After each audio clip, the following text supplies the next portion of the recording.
Халық қайырымдылық қоры ұсынады.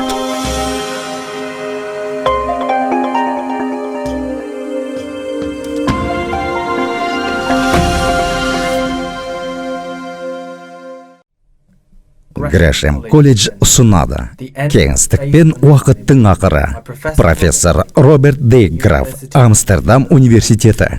Менің есімім Майкл Миннелли. Мен коммерцияның құрметті профессоры, сондай-ақ Грэшем колледжінің стипендиаттарының және қамқоршыларының бірімін. Ал бүгін мен Ұлыбританияда Роберт Дейграфқа және оның кеңістік пен уақыттың ақыры баяндамасына қошемет көрсету үшін келдім. Қарапайым кәсіпкер физика туралы не айта алады деген сауал туындауы мүмкін. Расында айтарым аз. Әйтсе де, мен физикамен дәрежеге ие болған соң таныстым. Роберт пен оның заманауи физикамен байланысты ғажайып заттар туралы дәріспен келуі тұрғысында хабарласқанда, физика одан сайын қызықтыра түсті.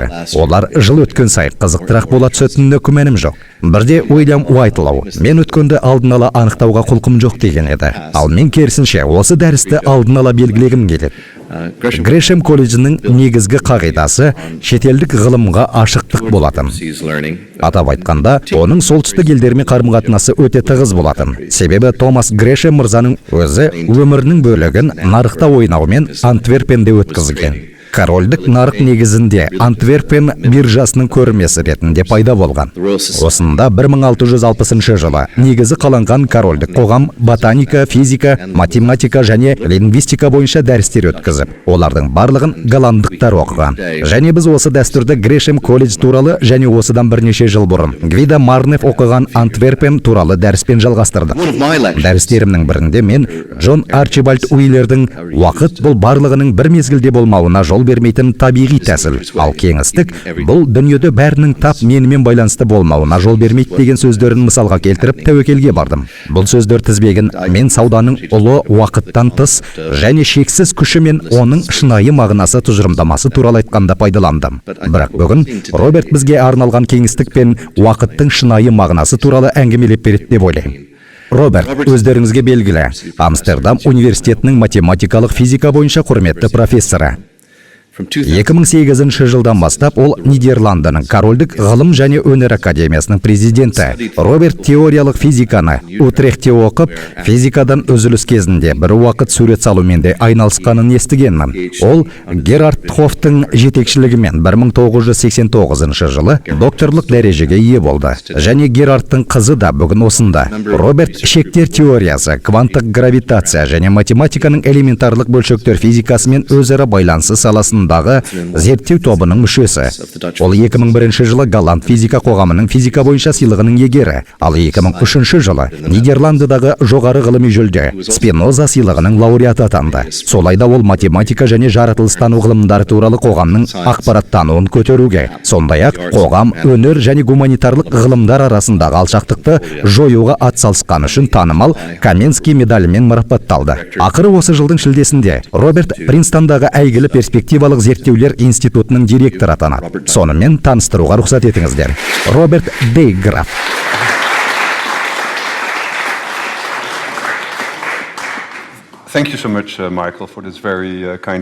Майкл, әдемі алғы сөз және ұзақ жылдар бойы ғылымды насихаттаудың тамаша тарихы бар институтта сөз сөйлеудің керемет мүмкіндігі үшін үлкен рахмет.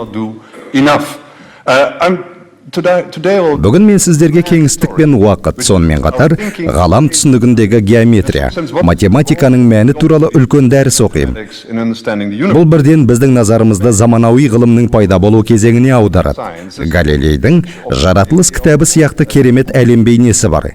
Және оны оқу үшін сізге кітап жазылған тілді білу қажет.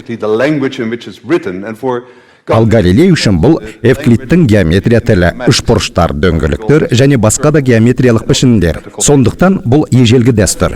Егер бергі тарихи кезеңге көз жүгіртсек, мысалы, элементарлық және субэлементарлық бөлшектерді зерттеуші белгілі физик Ричард Фейнман айтқандай, егер сіз математиканы білмесеңіз, уайымдамаңыз. Бүгін теңдеулер көп болмайды. Сонымен егер математикадан хабарыңыз болмаса, сіз ешқашан жаратылыстың шынайы сұлулығын сезіне алмайсыз. Фейнман сонымен бірге, егер математика кенеттен ғайып болса, физика бір аптаға кейін шегеріледі деген тағы бір дәйек сөзімен танымал. Белгісіз математик, бұл тәңір ғаламды жаратқан сол бір апта деп түсіндірмегенше, әрқашан бұны дұрыс айтылған сөз санайтынмын. Сол себепті есеп 2-ден 0 математиканың пайдасына шешілді. Таңғаларлығы сол, бүгін біз сөз ететін математика қайсы бір мағынада біздің күнделікті ішкі түйсігімізден тым алшақ жатыр. Біз салыстырмалылық теориясындағы ғаламның кең ауқымды құрылымдары, сондай-ақ квант теориясындағы өте шағын құрылымдар туралы айтып тұрмыз. Мен осы екі тұжырымдама бірігетін ғажап уақытта өмір сүрудеміз деп санаймын. Өз құйрығын өзі тістейтін жыланға ұқсас бір көрініс елестейді. Және бұл біздің замандағы ғылым тарихында болып жатқан ілгерілеу. Өздеріңіз түсінгендей, бүгінгі дәрісімде айтылатын кеңістік пен уақыттың соңы өзімен өзі эволюция жолымен дамуда. Ғарыш идеясы гректер арасында пайда болды. Олар оны табиғи құбылыстар өз рөлін атқаратын үлкен сахна іспетті шексіз қатаң құрылым іспетті қабылдады. Ал Ньютонға сәйкес, уақыт сахнада өзгерістер бағытын белгілейтін үлкен тұрақты тықылдайтын сағат сияқты қабылданған болатын. Дегенмен осы берілген өзгерістер бағыты сахнасының үлгісі уақытты 4-ші өлшем деп атаған Эйнштейннің келуімен 100 жыл бұрын мүлдем басқаша болып өзгерді. 4 өлшемді кеңістікті көзге елестету өте қиын. Сондықтан бұл қосымша өлшемді көрімдеуге көмектесуге рұқсат етіңіздер. Бұны жасаудың жақсы жолы кинофильм туралы ойлау. Оның 2 өлшемі бар. Және кинофильм жеке стоп кадрлардан тұратынын есте сақтап, содан соң осы стоп кадрларды бірінің үстіне бірін қойсақ, сіз бір бума фотосуреттерге ие боласыз. Егер осыны жасасаңыз, фильм бөлшектерінің қозғалысы аталған кеңістік уақыттық бірыңғай сызық сияқты болатынын көресіз. Эйнштейн тап осы туралы айтты. Мұның барлығы бір тұтас континуумды, яғни үздіксіздікті құрайды. Оны оң жақтан көріп отырсыздар. Және қозғалатын немесе қозғалмайтын нәрселердің барлығы слайдтан көріп отырғанға ұқсас спагетти іспетті көрінеді. Яғни біз бәріміз осы кеңістік уақыттық континуумда қозғалыстамыз. Және Эйнштейн айтқандай, бұл зерттелуге тиісті нысан. Өйткені сіз кеңістік туралы сөз қозғағаныңызда уақытты да тілге тиек етесіз. Ары қарай тіптен қызық. Кеңістік пен уақыт біріккеннен кейін кеңістік құрылымы қатты емес, кеңістік икемді деген қадам қабылданды.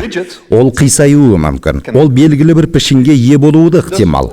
Және бұл қуат пен салмақтың әсерінен болатын құбылыс. Бұл феноменді біз гравитация деп атаймыз. Сонымен салмаққа немесе қуатқа иенің барлығы айналасындағы кеңістік пен уақытты қисайтады. Осылайша кеңістік және уақыт жай ғана сахна емес, ойынға тікелей қатысушылар болды. Кеңістік пен уақыттың физика заңы арқылы түсіндіруге болатын физикалық ерекшеліктері бар. Және де ауырлық күшінің ықпалымен болатын бөлшектер қозғалысын кеңістік уақыттық қисықтық белгілейді. Бұл Эйнштейннің физика, бұл шын мәнінде геометрия деп атаған ғаламат идеясы еді. Және менің ойымша, ғалым өмірдің негізгі міндеті, әсіресе ғұмырының зауалды шағында барлық физикалық құбылыстарды, тіпті элементарлық бөлшектер теориясын осы геометриялық пішінге сыйдыруда деп есептеді. Әрине, бұл тіптен сәтсіз пікір еді. Және менің бүгінгі қорытындыларымның бірі, мұндай тәсіл дұрыс емес. Себебі квант теориясы Эйнштейнге және бәрімізге қымбат болған геометрияның негізгі идеяларынан басым сияқты. Бұрындары ғылым тарихында ешкім жасамаған есептеуді, атап айтқанда ғалам қалай дамитынын көрсететін есептеуді тап Эйнштейн бірінші болып қолға алды. Ол өз теңдеулеріне бүкіл әлемді сыйғыза білді. Ол ғаламның кеңейетінін көріп, демек бұрын әлемнің тығыздау болғандығын түсінді. Ал салдары қарама-қайшы тұжырымға келді. Атап айтқанда, өткен уақытта кеңістік уақыттың өзінің пайда болу сәті болуы тиіс. Осыны ашқанда, бұл қателік деп түсініп, өз теориясын өзгертуден басқа амал жоқ деп шешті. Және бәрімізге белгілі, ол қысқаша айтқанда ғаламның ұлғаюы материяға, қуатқа және кеңістік уақыттық қисықтыққа байланысты деген өз теңдеулерін алып, ғаламның кеңеюін жою үшін лямбда деген грек әрпімен белгіленген ғарыштық тұрақтық деп аталған түзетуді қосты. Сәл кешірек бұл араласуын ол өзінің ең үлкен қателігі деп атады. Себебі сол кезеңді ол ғаламның кеңейетінін алдын ала айтып, астрономдарға бұл құбылысты зерттеуді ұсынар еді.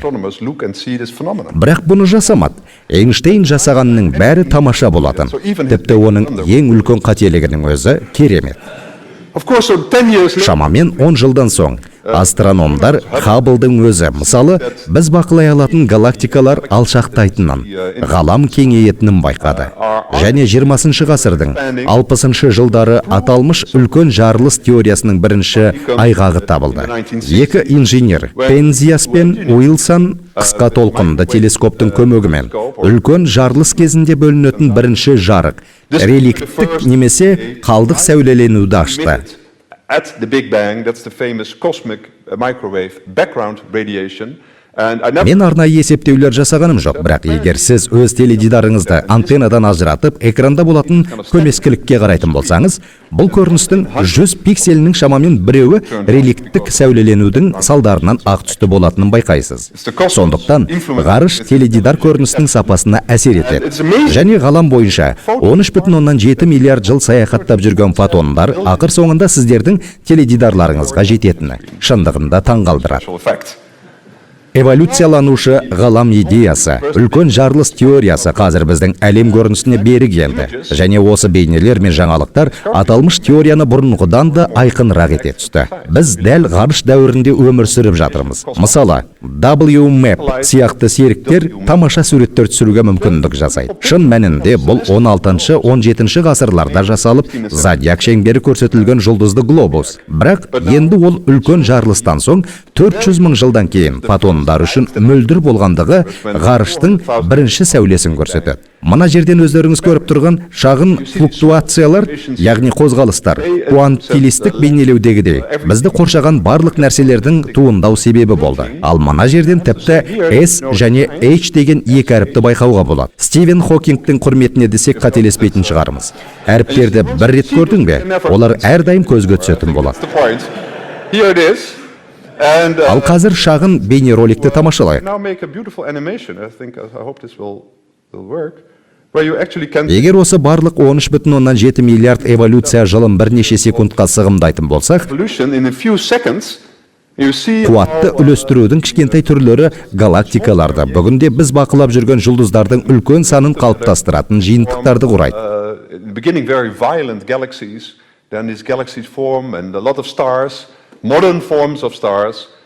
Сайып келгенде, ғаламның осы құрылымдары кеңістікті тесіп өтетін жіпке айналатынына куә боламыз. Ал енді біз тарихтың осы 13,7 миллиард жылының қайта құрылуын басқа жағынан көріп тұрмыз. Біздің қолымызда өте дәл пайыздың шамамен 100-ші үлесі қателігімен осы ғарыш дамуының сипаттамасы бар. Әлбетте, бұл қорытындылар Эйнштейннің көптеген идеяларының дұрыстығын дәлелдейтіні жақсақ. 100 жылдан соң ол ұсынған барлық бастапқы тұжырымдамаларды тәжірибе жасап тексере аламыз. Соған қарамастан сұрақ әлі де көп. Мысалы, мынадай сұрақтар туындайды. Ғалам неге жалпақ? Ол белгілі бір мағынада жалпақ па? Ол неге сондай үлкен және құрылымдық композицияларға толы? Бізде осы сұрақтарға жауап бере алатын бірнеше жақсы теория бар. Және ол үлкен жарылыстың басында, үлкен жарылыстан соң бірден ғалам өте жылдам ұлғайған, инфляция кезеңімен байланысты. Бұл ғарыш инфляциясы экономикалық инфляцияға мүлдем ұқсамайды, және оның мәні өте қысқа мерзімде. Ол ғалам көлеміне шамамен 26 нөлді қосатынында жатыр. Яғни әңгіме бұл жерде секунд үлесі туралы болып отыр. Ғалам ең басында қатты кеңейіп, осы бір кездейсоқ паттернді жасады деп санаймыз. Оның тарихын енді теңдеулер арқылы біле аламыз. Соның арқасында біздің ғаламның қалай қалыптасқанын көруге мүмкіндік бар. Бұл көрініс ғалам жаратылысын алып микроскоп арқылы көрсеткендей болады. Ғалам бұрын сонда болған кішкентай дақтың үлкейгені іспетті қабылданады.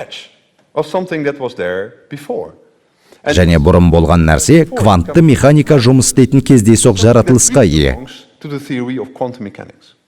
Сонымен, ғаламның басталуын түсініп, онда табылып жатқан құрылымдарды сипаттау үшін, біз алдымен өте майда элементарлық бөлшектердің мән жайын суреттейтін квант теориясының заңдарын түсінуіміз керек деп топшылаймыз.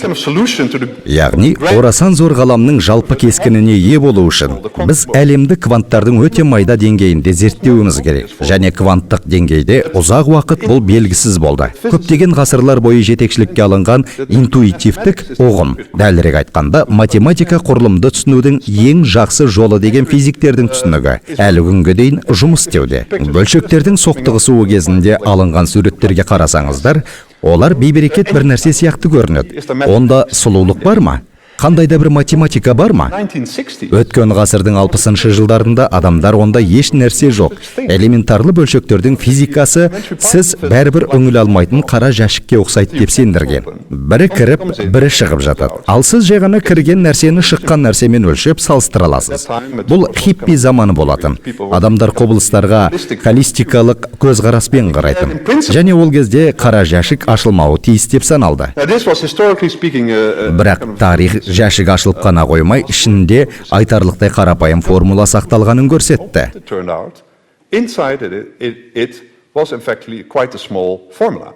Бұл менің элементарлы бөлшектер физикасының басты заңдарын сипаттайтын, аталмыш стандартты үлгі теңдеулерін жазу.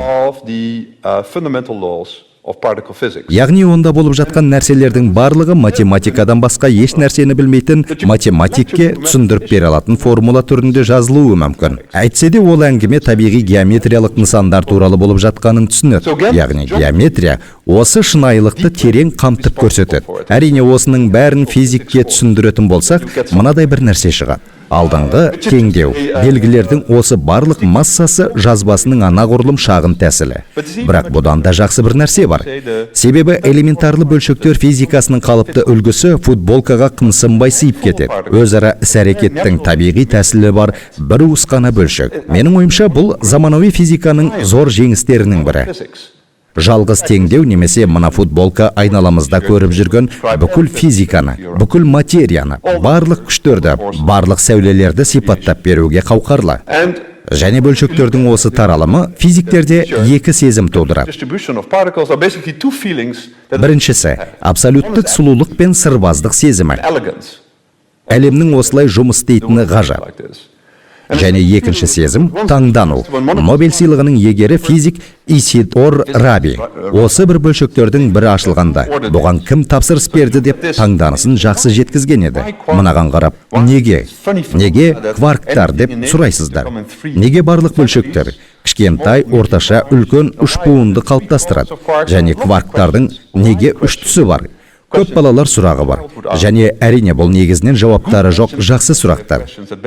Физиктер осының барлығын ортақ үлгіге кіргізуге болатын болмайтындығына жауап іздеп бас қатыруда.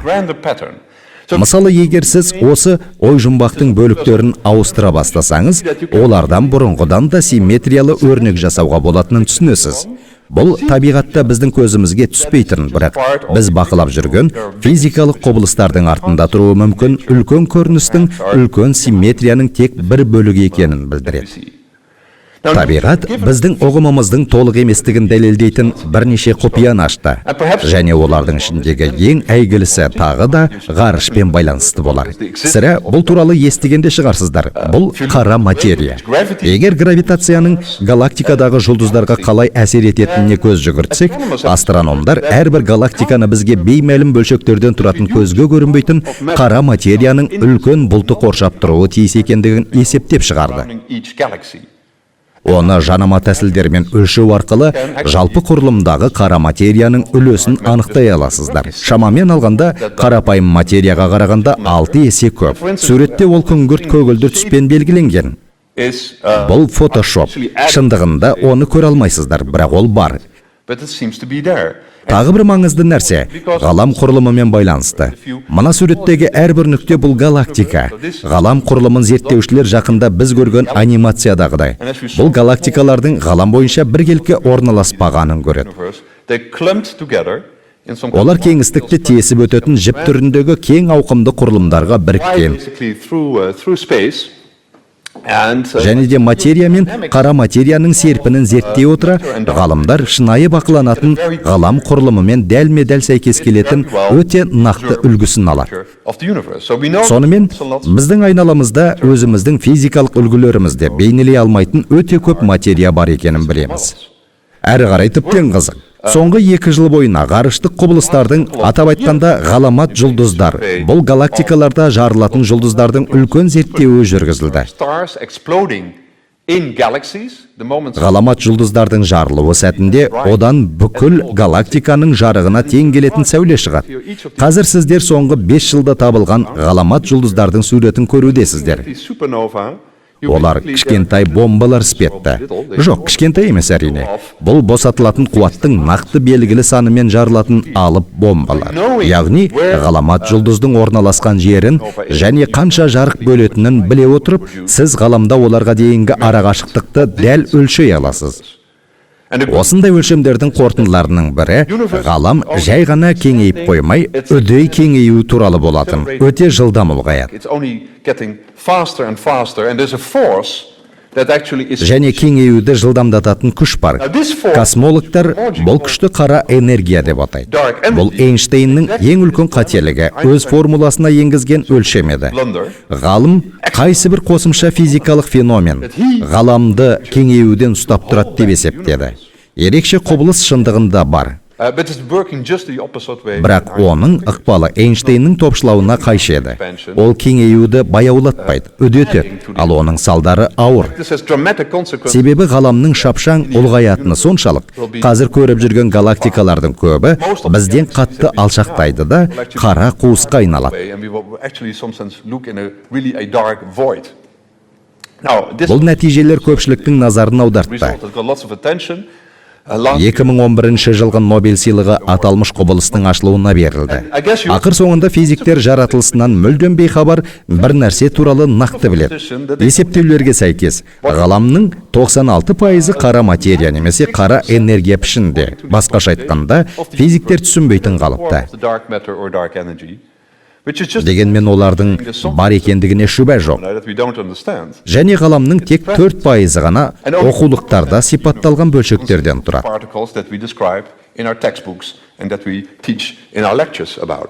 Мен басқа сала өкілдерінен, сізде қара материяның қанша пайызы бар, ағзаңызда сіз білмейтін нәрсенің мөлшері қандай деп жиі сұрайды. Бұл сұрақты мысалы экономистерге қойған қызық сияқты. Бізге беймәлім құбылыстар әлбетте бар. 10 жыл бұрын қара энергия осы санатқа жатты. Өйткені әрбір космолог сол кездері бар тіршілік 4% құрайды деп санаған. Біліміміздің таяздығы қазір ғана белгілі болды. Енді біз қалған 96%-ды зерттеуіміз қажет. Сол себепті де космологтар адам толық зерттей алмаған жер картасының көп бөлігін жай ғана суретке түсірген өткен заманның картографтары сияқты. Мына кеңістікті олар бос қалдырғысы келмей, жай теңіз құбыжықтарының суретін салды. Сондықтан қара энергия мен қара материя заманауи физиктер картаға түсірген теңіз құбыжықтары іспетті. Мына кішкентай қайыққа мінген физиктер осы құбыжықтардың бар жоғын анықтауға тырысып жатқан болар сірә. Қолымыздан келері әзірге сурет салу ғана. Бұл әсерлерді қалай түсіндіруге болады? Толғандырған 1000 сауалдың жауабын қайдан тапсақ екен? Ал келесі сұрақты бәлкім кезінде кейбіреуіңіз өздеріңізге қойған боларсыздар. Элементарлы бөлшектер немесе молекулаларды оқығанда сіздерге электронның қасиеті туралы түсіндіреді.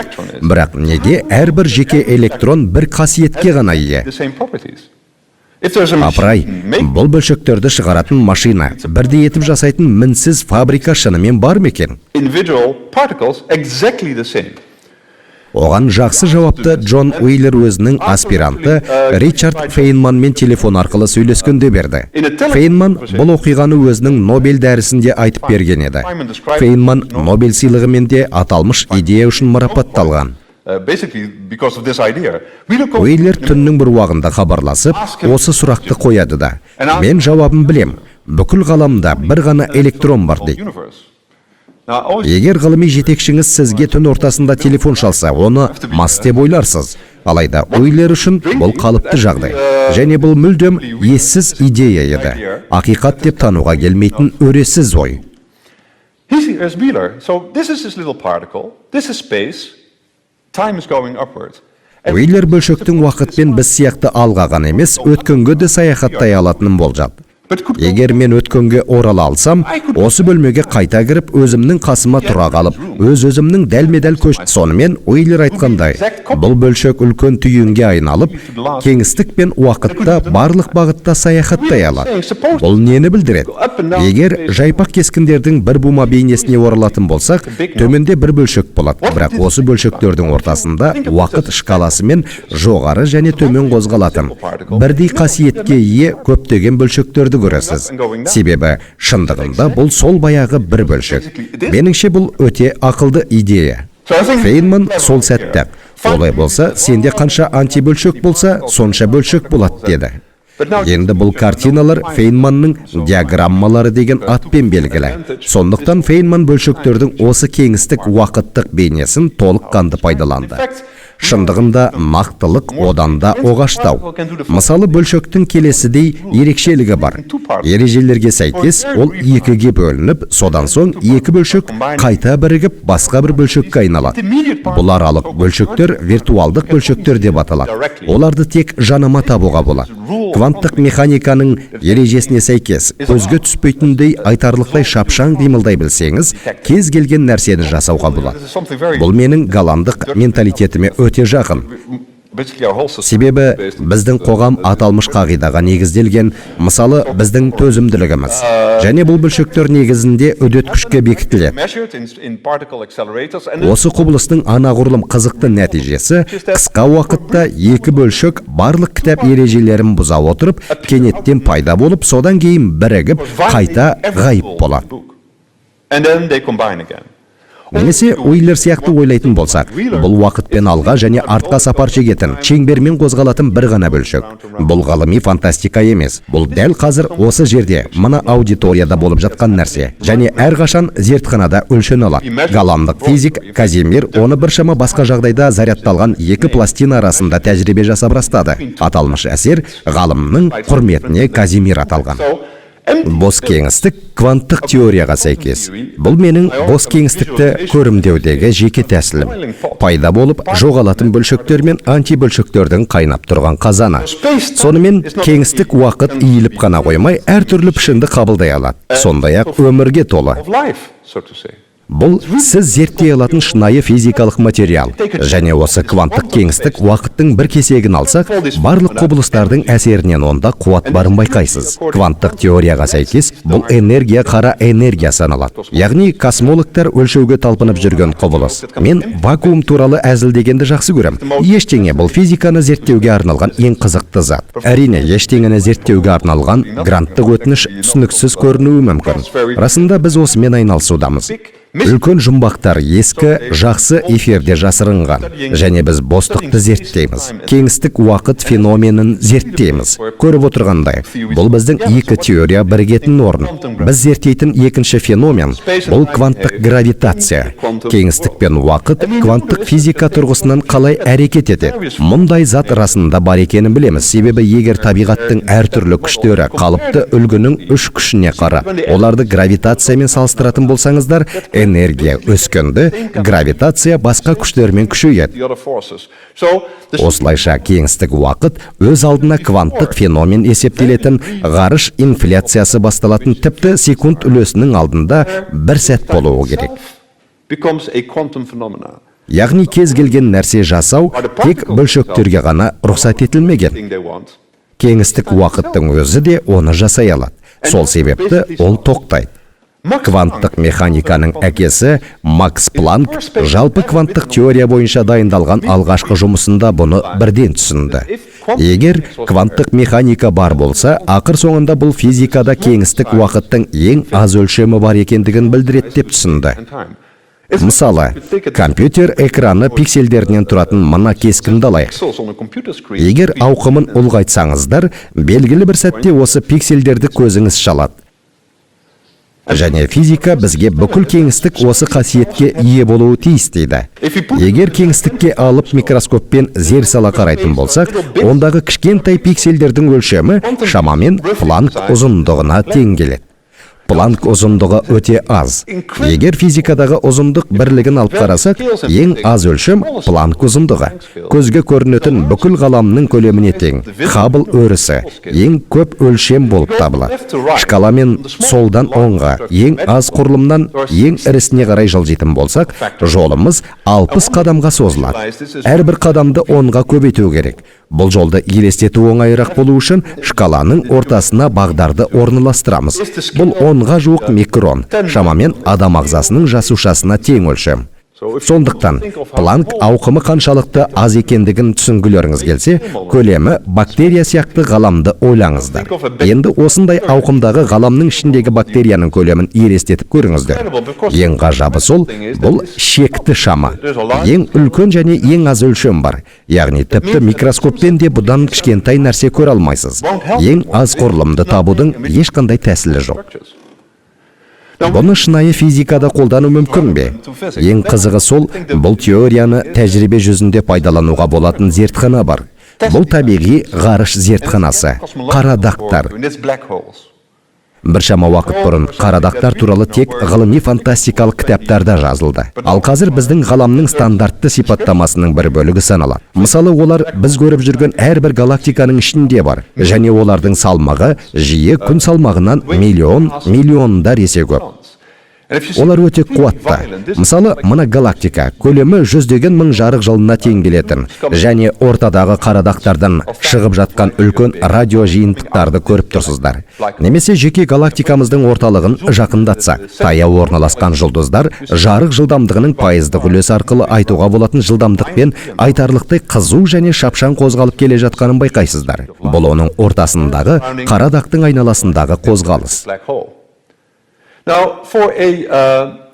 Физик теоретик болғандықтан, мен қарадақты кеңістік уақыт картинасында әлдебір ерекше нәрсе ретінде бейнелейтін едім. Мұнау коллапстанған жұлдыз. Оның жеке гравитациясы барлығын ықпалдастығы өте мықты сингулярлық тартуда. Бұл ретте ерекшелігі сол, ғаламның осы өте қауіпті аймағы оқиғалар көкжиегімен қорғалған. Қарадақтың айналасында аумақ немесе сфера бар. Егер оны үш өлшемдік суретпен қарайтын болсақ, шекарасын байқайсыз. Оған аяқ бассаңыз, жоғалуыңыз мүмкін. Бірақ сыртында тұрсаңыз, еш нәрсе болмайды. Көкжиегінде жоғалып кетуіңіздің себебі мүлдем ақылға қонбайтын құбылыспен байланысты. Мына суретте уақыт жоғарыға қарай ағылуда. Бірақ қарадақтың ішінде уақыт ішке қарай ағады. Яғни уақыт кеңістік бағытпен жылжиды. Ол оқиғалар көкжиегінен қарадақтың орталығына ағады. Егер сіз қарадақтың ішіне тап болсаңыз, орталыққа дейінгі қашықтық 1 метр емес 3 минут деп айтар едіңіз. Бұл яғни сіз сингулярлыққа қол жеткізгенде 3 минуттан соң аяқталатын фильмді тамашалап отырғанмен бірдей.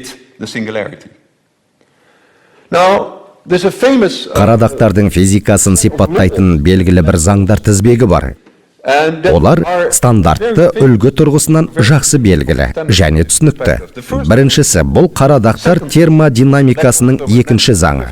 Егер сіздегі екі қарадақ қосылса, құрылған жаңа қарадақтың оқиғалар көкжиегінің алаңы алғашқы екеуінің сомасынан көп болады. Бұл энтропия әрқашан ұлғаятынын сипаттайтын жылу физикасының негізгі заңы. Термодинамиканың екінші заңына сәйкес келеді. Қарадақтарды зерттеген физиктер, Бекенштейн, Хокинг және басқалар, оқиғалар қабатының ауқымына тең геометриялық энтропия ұғымын енгізді. Одан соң Хокингтің атақты жаңалық ашылды. Оның топшылағанындай, егер қарадақтардың белгілі бір энтропиясы болса, белгілі бір температурасы бар деген сөз. Және ғалым шынында да өте ерекше құбылысты тапты. Кванттық механика заңдары бойынша бөлшектер ештеңеден өте қысқа уақытта пайда болуы ықтимал. Олай болса, мұндай құбылыстар қарадақтардың айналасында да орын алады деген сөз. Екі бөлшек оқиғалар қабатының тура шетінде құрылуы мүмкін. Бірі бөлшек ішінде, екіншісі сыртында. Іштегі бөлшекті гравитациялық күш сингулярлыққа тартып әкетеді де жойылады. Есесіне екінші бөлшек еркін және шексіздікке ұшып кетуі ықтимал.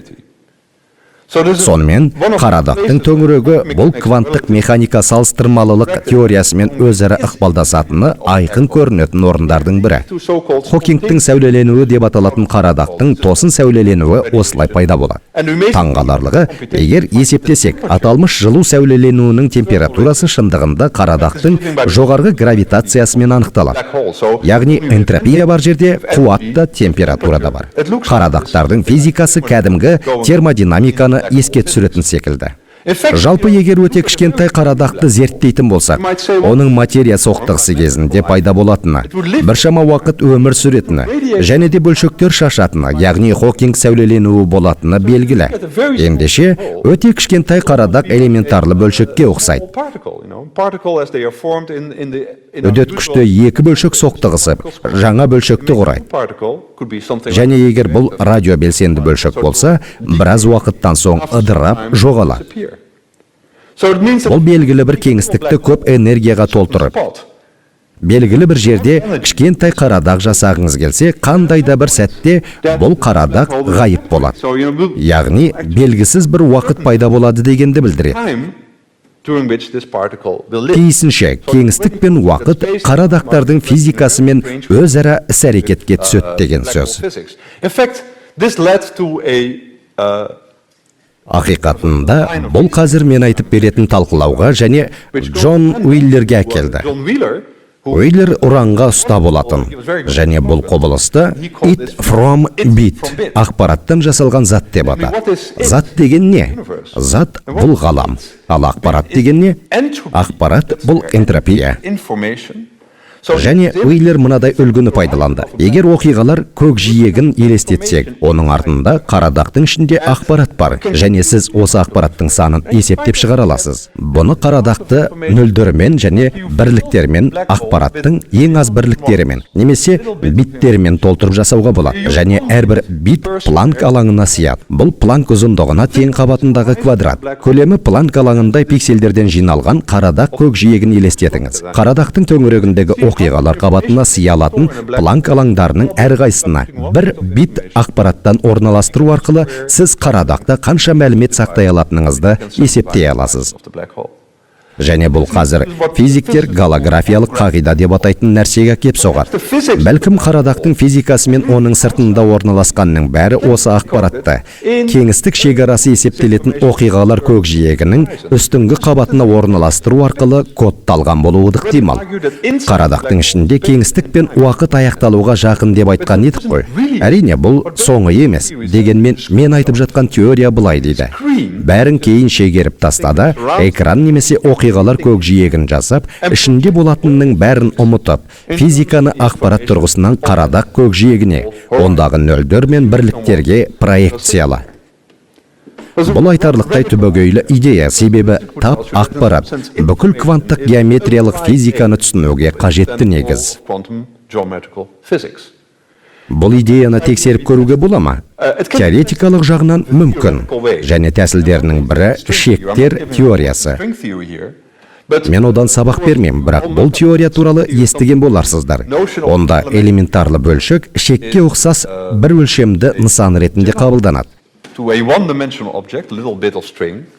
Және соңғы ондаған жылдар бойы шектер теориясының қарадақтарды сипаттауына арналған көптеген зерттеулер жүргізілді. Жалпы пікір бойынша, шектер теориясы гравитация мен кванттық физиканы ерекше жолмен біріктіретін кванттық гравитация теориясы болып табылады. Теория қарадақтар туралы не дейді? Мен қарадақтар шектер теориясында қалай көрінетінін түсіндіретін суреттер дайындап қойдым. Міне оқиғалар қабаты. Оның сыртында гравитация әрекет етуде.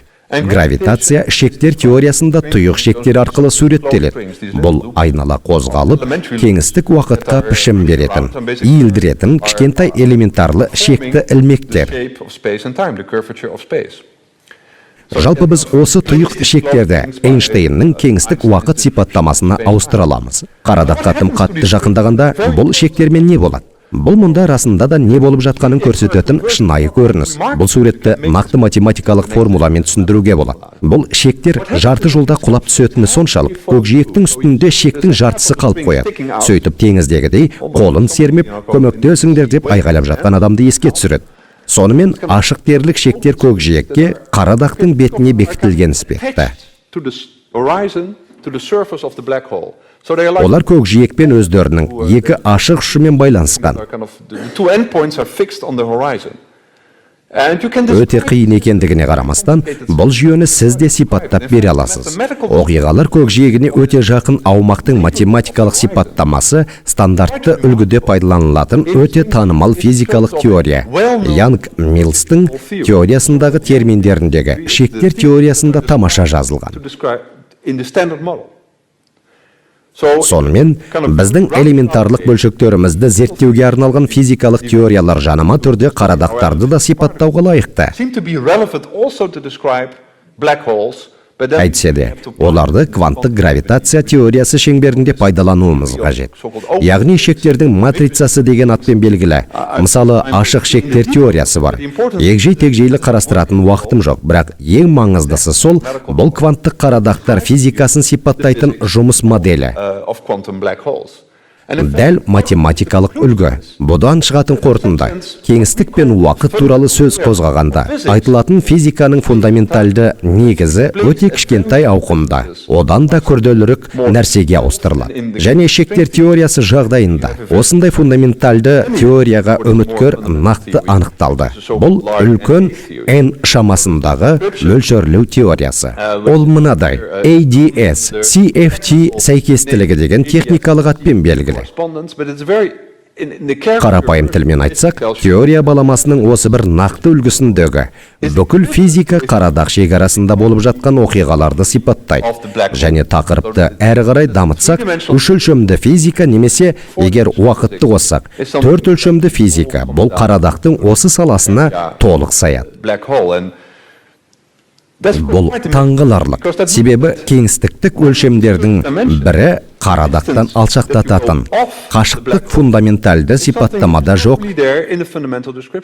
Және бұл құрылымдағы элементтердің бірігуі салдарынан пайда болатын тосын феномен. Егер бұл не деген қосымша өлшем деп қарадақтың бетін қарапайым кванттық сипаттама тұрғысынан қарайтын болсаңыз, бұл голографиялық қағида екеніне көзіңіз жетеді. Сол себептен әңгіме расында да сізге үш өлшемді нақтылық туралы хабарлайтын, екі өлшемді көрініс саналатын голограмма туралы болып отыр. Қосымша өлшем сіз осы екі өлшемді жүйені зерттейтін энергетикалық ауқыммен байланысты тұрғызылған. Мен ADS, CFT сәйкестілігінің көрінісін паш ететін слайдтар дайындап қойған едім. Бірақ кейінге қалдырдым.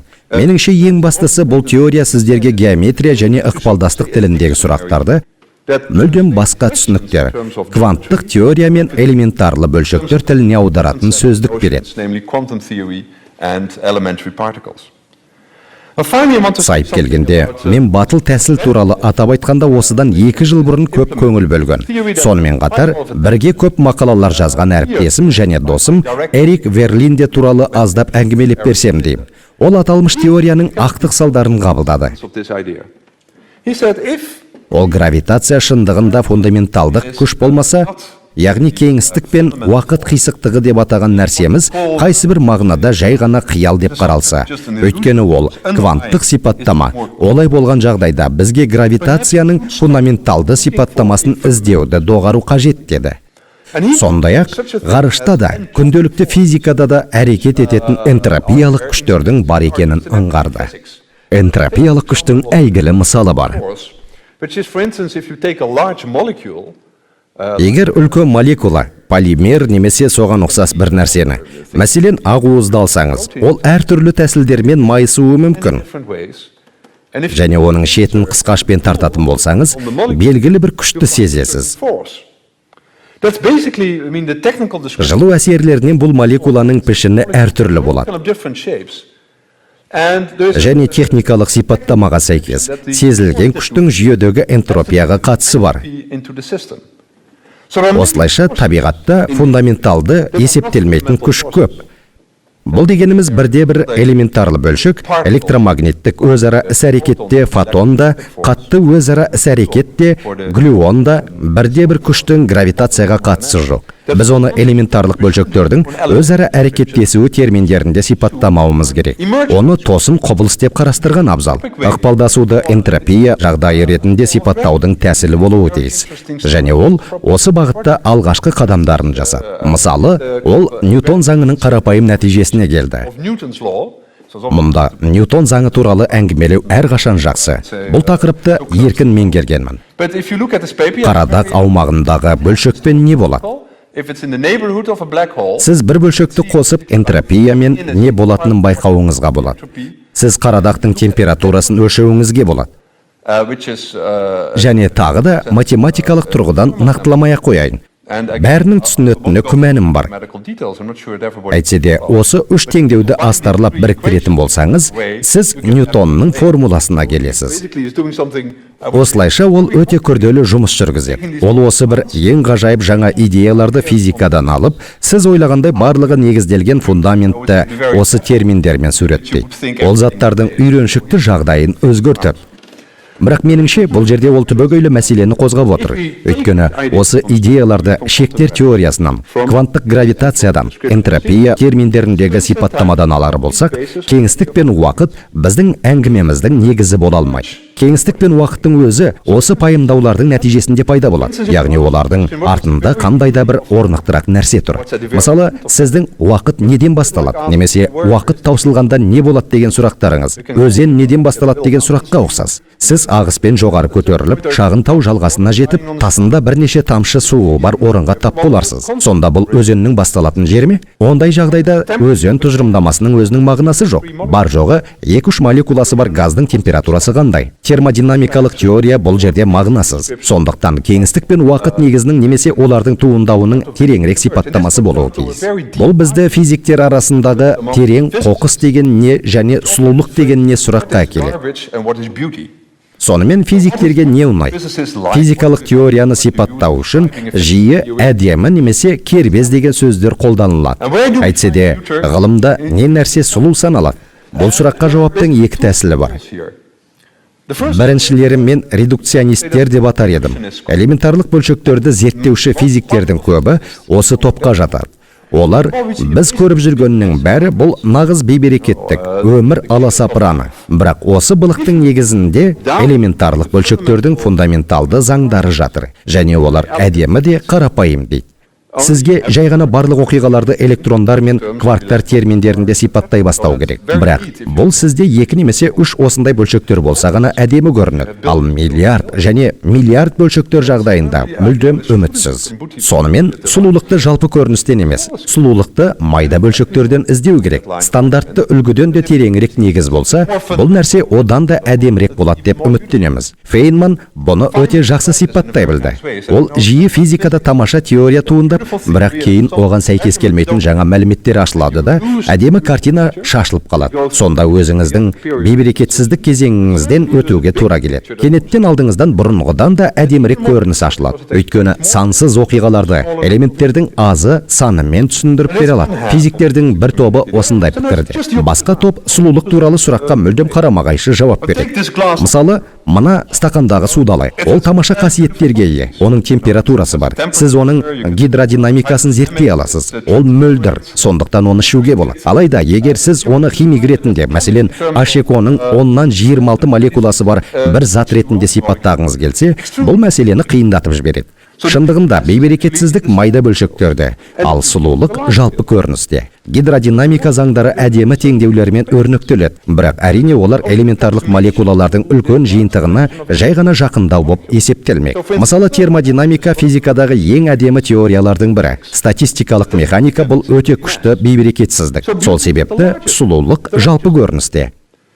Сонымен аталмыш екі топ бір-бірімен дауласуда. Меніңше, егер ғаламның толық болмысын расында түсінгіңіз келсе, пікірталас сізге сабақ болуы тиіс. Тәжірибелер мен нәтижелер үлкен мен кішкентайды қосу арқылы бізге әртүрлі көзқарастардың қандай да бір синтезі керек. Бұл екі бәсекелес көзқарас іспетті. Яғни, ірі ауқымды құрылымдарды сипаттайтын геометрия және мүлдем ерекше квантты теория. Ол абстракт тілі. Онда геометриядан гөрі алгебра көбірек. Және екі жүйенің де өз артықшылықтары мен кемшіліктері бар. Ал құрылымдарды қайсысы жақсырақ сипаттайды деген сұрақ туындаса, қазіргі уақытта барлық дәйектемелер мен теоретикалық мәліметтер кванттық теория. Дәлірек, кванттық ақпарат кеңістік уақыт геометриясына қарағанда фундаменталды тұжырымдама саналады дер едім. Жеке молекулалардан заттар қасиеттеріне қалай көшіп жатқанымыздың өзі біздің кеңістік уақыттың жеке биттеріне, Уиллер битіне, кеңістік уақыттың затқа, атап айтқанда әдемі теңдеулерге сәйкес туындайтын кеңістік уақыттық геометрияға бара жатқандай әсер қалдырады. Шындығында, Эйнштейн әрқашан екі сүйікті физика бөлімі бар екенін айтатын. Оның бірі барлық заттардың қасиеттерін сипаттайтын бірнеше ғана формула бар. Термодинамика және ықпалдастықтың өз жалпы теориясы. Менің ойымша, аталмыш екі теория тек әдемі ғана емес, сондай-ақ өте ұқсас. Расында олар баламалы болуы мүмкін. Бәлкім осы екі теорияны біріктіретін теңдік белгісі шығар. Бұл таңғажайып. Эйнштейн мұндай тұжырымға риза деп ойлаймын. Әлбетте, экранның сол жағындағы не нәрсе деген сұрақтың жауабы әлі жоқ. Айналадағыны құрайтын негізгі құбылыстар нөлдер мен бірліктерден тұратыны бізді аздап жұбататыны рас. Сондай-ақ бұл біздің өміріміздің жақсы метафорасы іспетті деп ойлаймын. Which I think is also a good metaphor, I think, of our present life. Аталмыш теорияға сәйкес, ақпарат біздің ғалам көрінісінің негізгі деңгейі есептеледі. Бұл толығырақ түсіндіруді талап етеді. Дегенмен біздің дәрісіміз жалпылама болғандықтан, әңгіме соңында квантты теорияның негізін қалаушылардың бірі Паули туралы анекдот айтып бергім келеді. Паулидің өз досы Вернер Гейзенбергке айтылған екі сөз тізбегі бар. Біріншісі, Гейзенберг белгісіздік қағидасын ашқанда айтылды. Электрон кейде өзін бөлшек тәрізді, кейде толқын сияқты ұстайтыны мәлім. Ол толқыныспен бұл туралы Вольфганг Паулиге жазады. Ал Паули болса кванттық теорияның ашылғанына бір апта өткеннен кейін. Мен түсінген сияқтымын. Сол көзбен қарасам, мен бөлшекті көрем. Ал оң көзбен қарасам, толқын көрінеді. Ал екі көзімді де ашсам, есімнен адасам деп жауап берген екен. Қолдануға лайықты жақсы ұқсастық. Осы екі ұлы физик туралы тағы бір оқиға бар. Гейзенберг әлемнің әмбебап теориясын сипаттау үстінде, ал Паули сол аудиторияда отырып дәрісті тыңдауда. Және оның аталмыш теорияның әлсіз талдауына көңілі толмай отырғанын байқауға болар еді. Сондықтан ол Гейзенбергке мынадай мәтін жазылған бос квадраттың суретін жібереді. Қымбатты Гейзенберг, бұл менің Тициан сияқты сурет сала алатынымды көрсетеді. Толығырақ сәл кейінірек түсіндірем. Рахмет.